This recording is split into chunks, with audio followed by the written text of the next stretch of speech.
TED Ed. Cartoons and false narratives worth sharing so that your eyes become soulless. What is going on in this person's head other than animations and propaganda from you know who?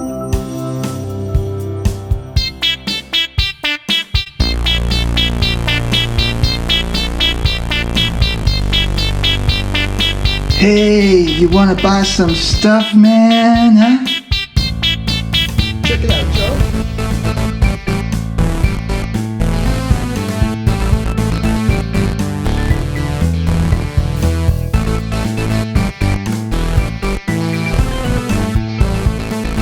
So we're going to start off talking about the Hagia Sophia, spelled Hagia Sophia, but it's Hagia Sophia.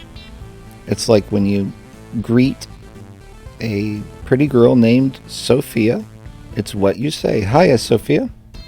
So it's a terrible joke, I know, but you're going to hear a TEDx lady, scholar lady talking over this cartoon that's giving you this rundown on what the official narrative is of the past, quote, events of, quote, history regarding this structure, yet sometimes they don't make sense. And I'm going to include some other rundowns after it and just interject and point out the things that should make you sit back and scratch your head and say, yeah, what the heck? How does that make sense? How could it make sense? Well, it doesn't.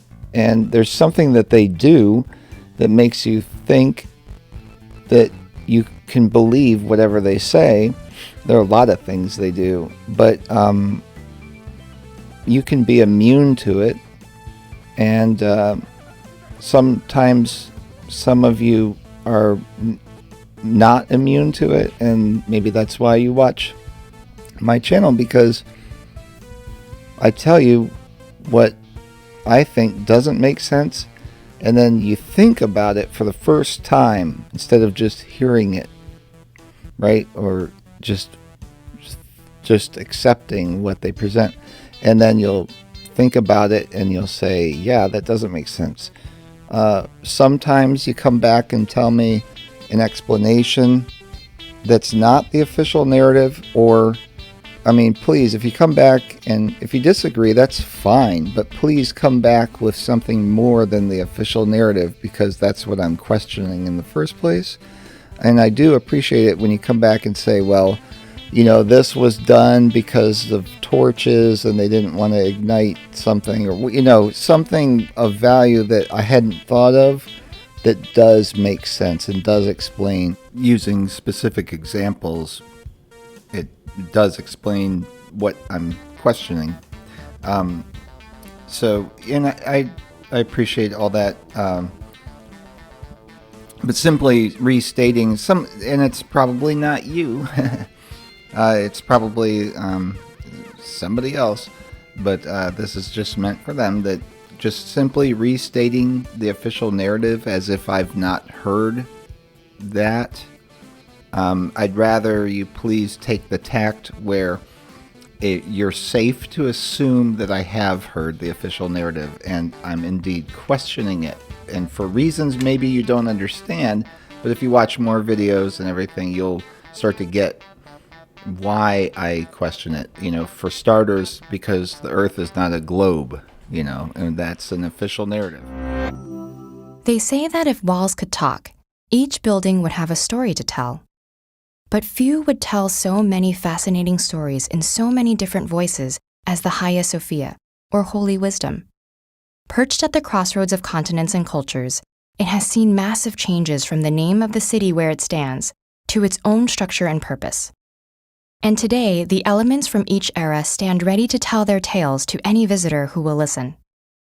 Istanbul was Constantinople. Now it's Istanbul, not Constantinople. Why did Constantinople get the works? That's nobody's business but the Turks. Even before you arrive at the Hagia Sofia, the ancient fortifications hint at the strategic importance of the surrounding city. Psst, hey, you saw over there. I'm sorry, who's speaking? It's me, the ancient fortifications. Hey, did you hear about this? You hear about this? I pray thee to show yourself. To whom am I speaking? Hey, man, just talk to the wall here. Hey, did you hear about this? This city? You see this city around here? I suppose so. Yeah, well, all this stuff around here, man, it's not chopped liver, I'm telling you, man.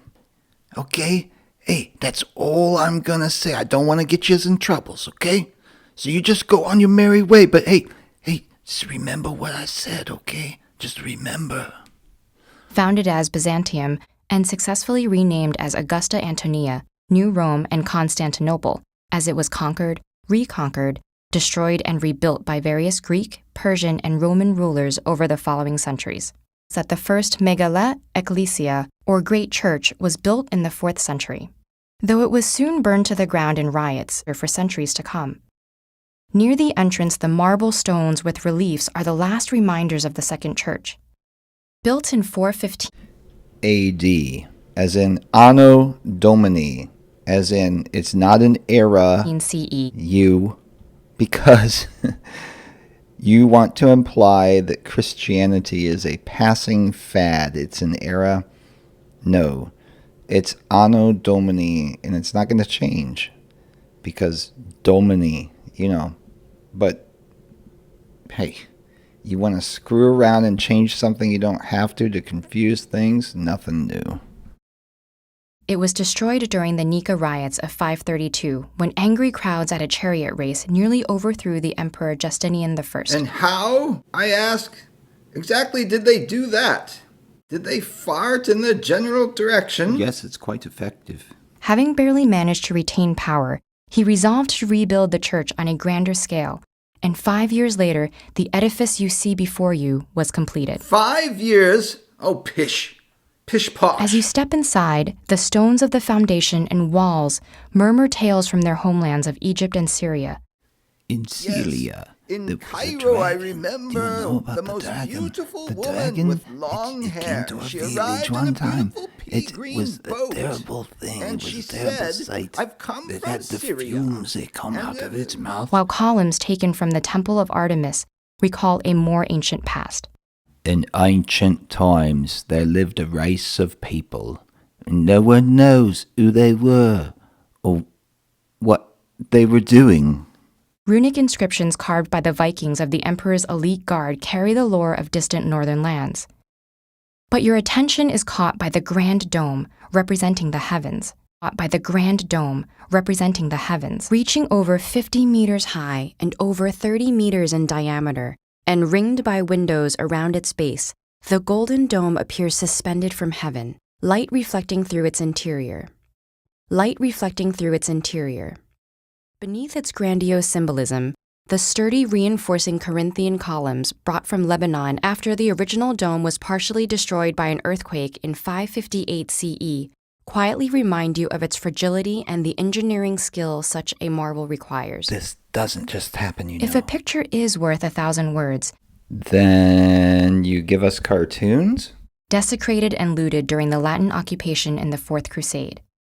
When you do it, it's just demolishing, or reconstruction, rather. But it would not remain a church for long.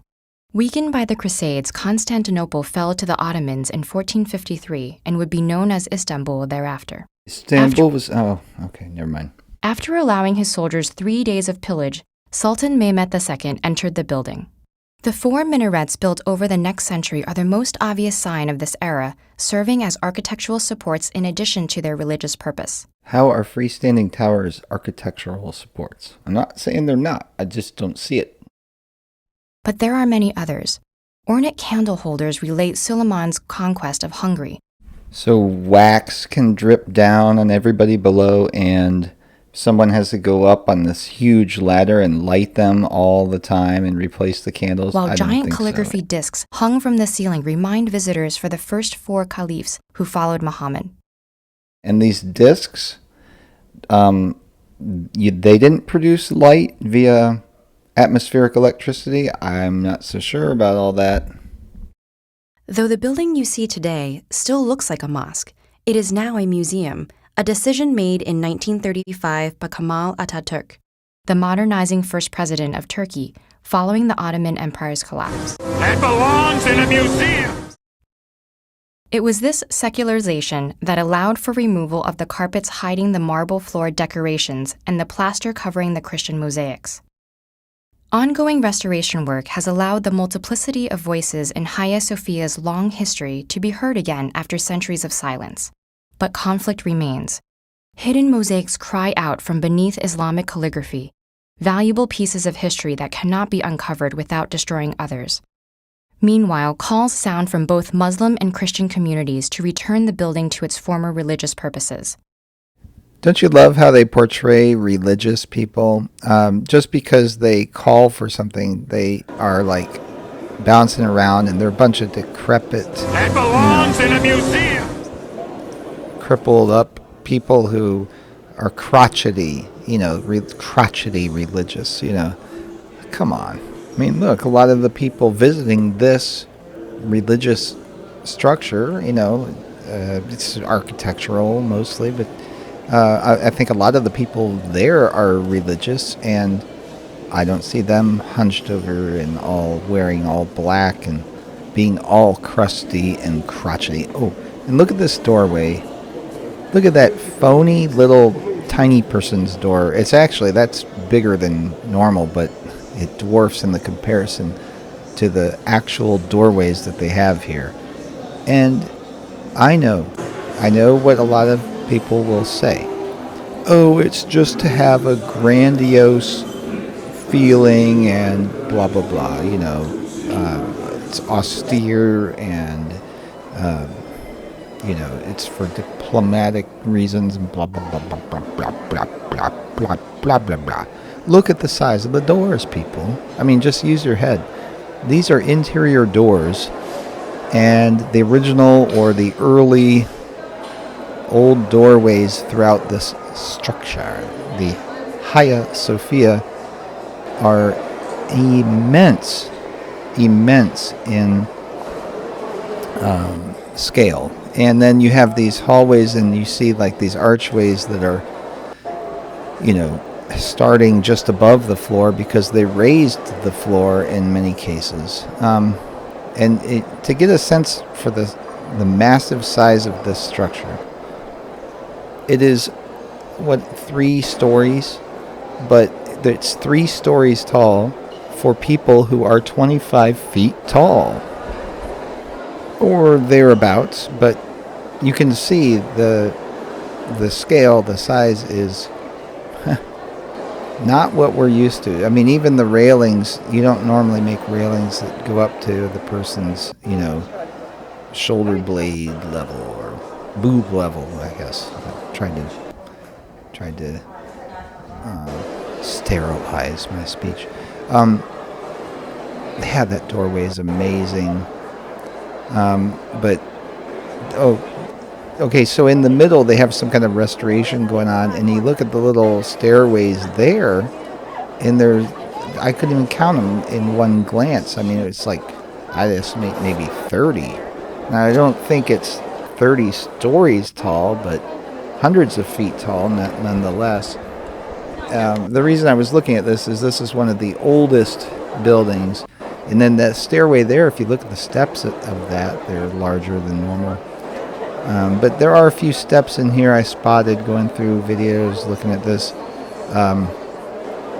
That the steps were very large, and then there are a lot of things that are just hidden. They do that when you visit places like this. Well, first of all, you just get this nice feeling, at least I do. I get a nice feeling that you don't normally get.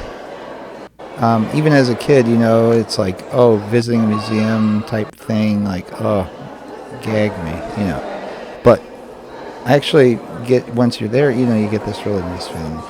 Look at this doorway.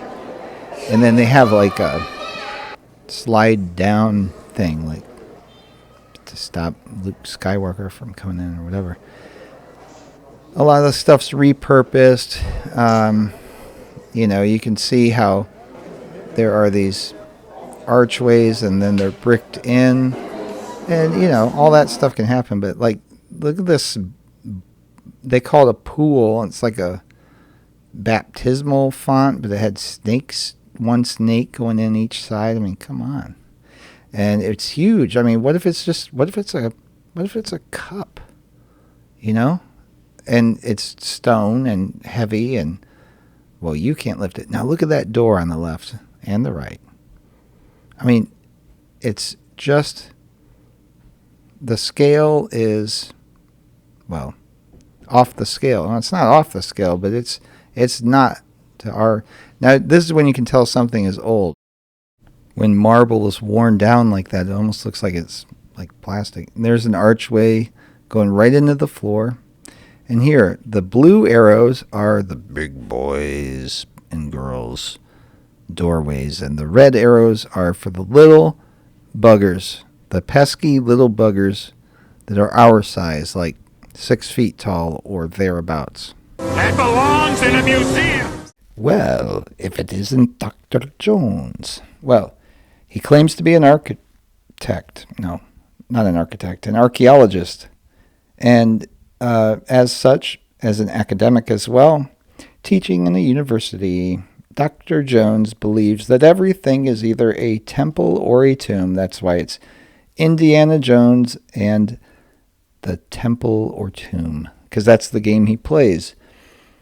He claims that the artifacts that he encounters belong in a museum, because I know this because he said that belongs in a museum. Well, that's what he says. But let's look at his score chart, his scorecard. Let's look at his resume, his CV, curriculum vitae. His vital curriculum is it belongs in a museum, but how much of it has actually ended up in a museum? Well, in 4 movies about Indiana Jones as the hero, 0 of his 4 artifacts ended up in the museum. Well, that's the way they like it. When the Smithsonian gets their hands on any skeletons, giant skeleton bones, they do not display them in a museum. It's gone.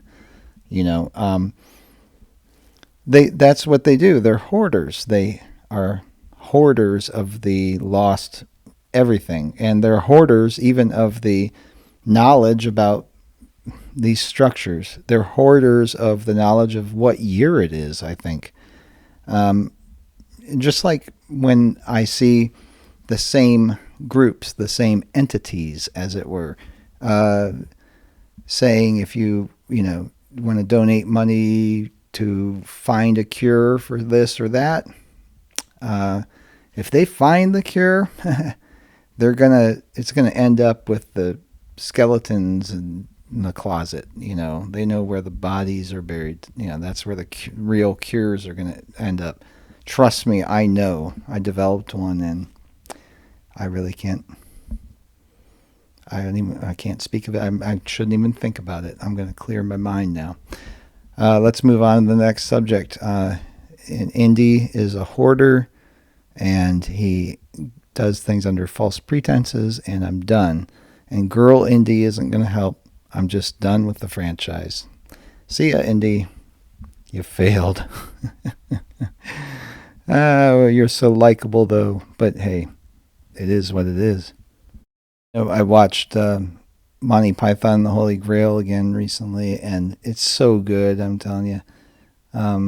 But they have these scenes, cut scenes and things where the people of the Middle Ages are just beating a cat. Like one person's just whacking a cat against a tree, and they're all just in the scrubbiest, dull gray and brown garb, and they all have warts on their faces, and they just are living in the mud. Well, I think they'd like you to believe that everybody who lived in this place and used it as a temple or a tomb supposedly was like that, but I don't think so. I see I am envisioning very tall, beautiful people who are very skilled and intelligent. It would take a grand amount of intelligence to build that in any age. I don't care what technology you have. I mean, we have 3D printing and all kinds of machinery that come with digital video manuals of operation and everything like that. And it's just not really something you see people building.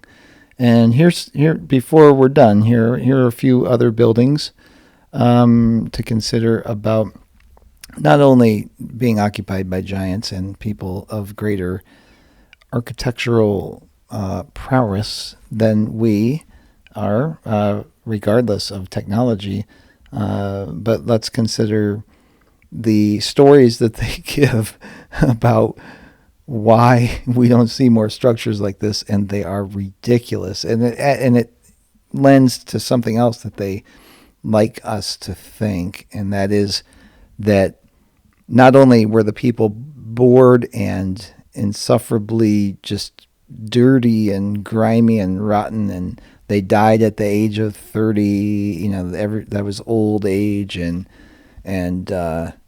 they were illiterate, and just the list goes on and on. But they were also cruel and just vicious, and they just had no problem just like gouging out each other's eyes, for example. Just gruesome things like that. They would like us to think that. And that's the stuff that they made up, I believe. A lot of it was like that to fill in the 1,000 years or so, maybe, of missing history that were added, perhaps, to the timeline. Either way, what really went on, we don't know very much about it. Now, I showed this in another video about Nat Geo, National Geographic, and fake pictures and stuff like that. But it bears a little bit more attention because the more I think about this, I mean, look at what these doctors of science are doing for National Geographic. They have this dinosaur that they built, like as if it's going to be a movie prop. It was built. And then they are doing an autopsy on it with blood and guts and gore. It's gruesome. They have smiles on their faces and blood all over. I mean, it looks like the covers of the cover of the Beatles album that got censored, right? But National Geographic has it, and they probably have children watching it, and they're doing it as a scientific endeavor, of all things, to answer age-old questions about the carnivorous dinosaur, right? This is science. I mean, the more I think about it, the more insane it is. They built this creature at great expense to make it as realistic looking as possible, and they perform an autopsy on it, and then they teach it to students. And somehow they tied it in the segment with this guy who's an astrophysicist, and he has the penis-looking thing on the board is I guess it could be. It's the universe as a tube, which was the joke that they did in the segment by Tim and Eric. If the universe was a tube, and then they have the tube kind of segue and transition and fade in on the screen into going up his nose, and the stars going up the tube are representing cocaine, like he's sniffing cocaine, because they have to be sniffing cocaine because they're insane. But cocaine doesn't make you insane, as far as I know. I think they're already insane. They just have all the money and power to do anything they want sometimes. But it's frustrating, but it's laughable. It's the same thing about architecture, history, shape of the earth, all this stuff. So let's take a look at some more buildings. As I promised you, we'll look at these, and then we'll close this one out. St. Basil's Cathedral, located within the Red Square of Moscow, was completed in 1561 by Tsar Ivan the Terrible. The story behind what happened here after it was constructed was quite grim. It's believed that after the cathedral was constructed, Ivan the Terrible ordered that the architect be blinded so they can never recreate such a masterpiece anywhere else ever again. Ivan, Mr. Terrible, how exactly would that work? Because anybody can just look at the building that's already built? When communists took control of Russia, they preferred that everyone follow atheism, so they weren't too fond of having a religious structure in the heart of Moscow.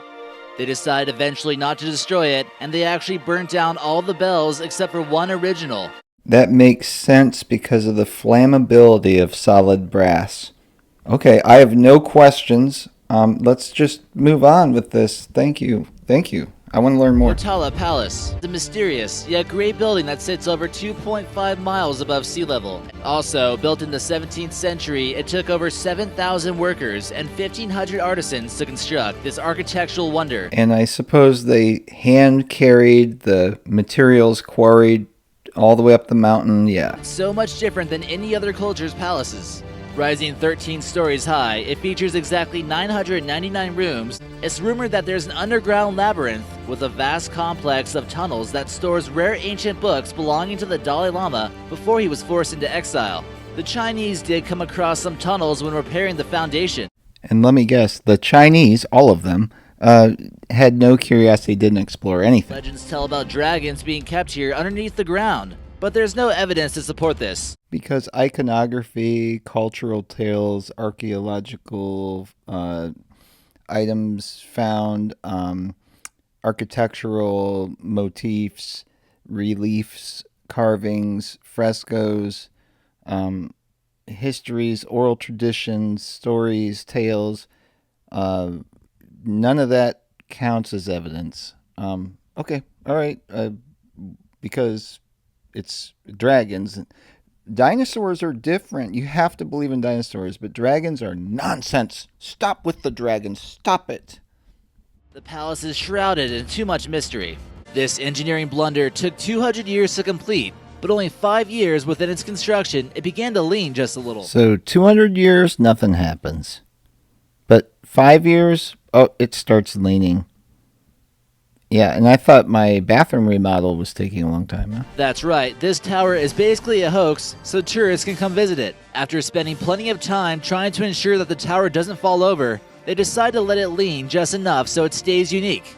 They know darn well how to fix that thing so it can stand straight up, but that wouldn't bring in too much tourism, and it would just be like any other lame Renaissance tower. All right. Okay, let's end it with one thing that he said that is probably correct. That's right, this tower is basically a hoax